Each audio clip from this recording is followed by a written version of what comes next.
Hello മക്കളെ, welcome back to CMS creations.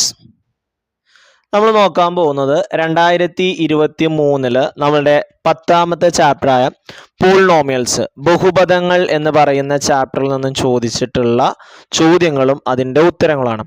ഇതിനു മുമ്പ് നമ്മൾ ചെയ്ത എല്ലാ ചാപ്റ്ററുകളുടെയും പ്രീവിയസ് ഇയർ ക്വസ്റ്റ്യൻസുകൾ നമ്മൾ SSLC പ്രീവിയസ് ഇയർ ക്വസ്റ്റ്യൻസ് എന്ന് പറഞ്ഞ ഒരു പ്ലേലിസ്റ്റ് ആക്കിയിട്ട് നമ്മളുടെ ഡിസ്ക്രിപ്ഷനിൽ ഇട്ടിട്ടുണ്ട്. അതിൻ്റെ ലിങ്ക് നിങ്ങൾ ആ പ്ലേലിസ്റ്റ് ഓപ്പൺ ആക്കിയിട്ട് ബാക്കിയുള്ള ചാപ്റ്ററുകളുടെയൊക്കെ പ്രീവിയസ് ക്വസ്റ്റ്യൻസുകൾ ചെയ്ത് നോക്കുക. അതേപോലെ തന്നെ ഇതിൻ്റെ എൻഡ് സ്ക്രീനിലും പ്ലേലിസ്റ്റിൻ്റെ ലിങ്ക് വരുന്നതായിരിക്കും. ഓക്കെ, അപ്പോൾ 2023 ചോദിച്ച ചോദ്യങ്ങൾ എന്തൊക്കെയാണെന്നുള്ളത് നമുക്ക് നോക്കാം. P of x equal to x square minus 4x plus 4. What is P of 1? P of 1 എന്ത്? Write a first degree factor of P of x minus P of 1. P of x minus P of 1ന്റെ ഒരു ഒന്നാംകൃതി ഘടകം എഴുതുക.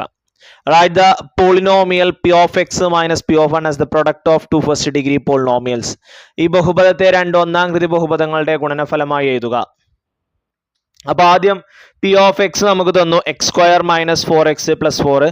P of 1 കാണാൻ പറഞ്ഞു. അപ്പോൾ എക്സിന്റെ സ്ഥാനത്തൊക്കെ എന്ത് ചെയ്യണം? 1 ഇട്ട് കൊടുക്കണം. അപ്പോൾ 1 square minus 4 into 1 plus 4 എന്ന് വരും. 1ന്റെ സ്ക്വയർ 1 ആണ്, 4 into 1 4 ആണ്. ആദ്യം പോസിറ്റീവ് ചെയ്യുക. 1 plus 4 5 ആണ്, 5 minus 4 1 എന്ന് കിട്ടും.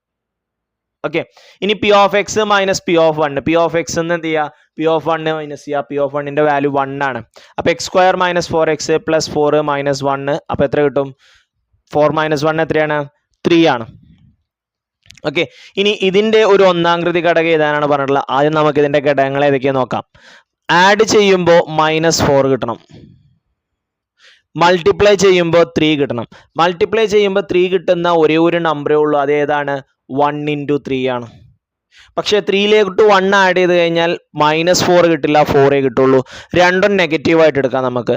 -1 -3 ആഡ് ചെയ്താൽ എത്ര കിട്ടുക? -4 ആണ്. അപ്പോൾ രണ്ടും നെഗറ്റീവായിട്ട് എടുക്കാം. ഒരു ഫാക്ടർ എഴുതാനല്ലേ പറഞ്ഞ്? ഒന്നുകിൽ x - 1 അല്ലെങ്കിൽ x - 3. ഇതിനെ രണ്ട് ഒന്നാംകൃതി ബഹുപദങ്ങളുടെ ഗുണനഫലമാക്കി എഴുതുമ്പോൾ x - 1 into x - 3 എന്ന് വരും. രണ്ടാമത്തെ ഫാക്ടറും കൂടി അതിൻ്റെ കൂടെ എഴുതിയാൽ മതി. ഇത്ര ചോദ്യങ്ങളേ ഉള്ളൂ ഈ വർഷത്തിൽ ചോദിച്ചിട്ടുള്ളത്. ഒരു ക്വസ്റ്റ്യനേ ഉള്ളൂ. അപ്പോൾ നന്നായിട്ട് പ്രാക്ടീസ് ചെയ്യും. ചാപ്റ്ററിന് അധികം അങ്ങനത്തെ ക്വസ്റ്റ്യൻസുകളൊന്നും വല്ലാതെ ചോദിക്കില്ല. 1-2 ക്വസ്റ്റ്യൻസുകളാണ് ചോദിക്കാറ്.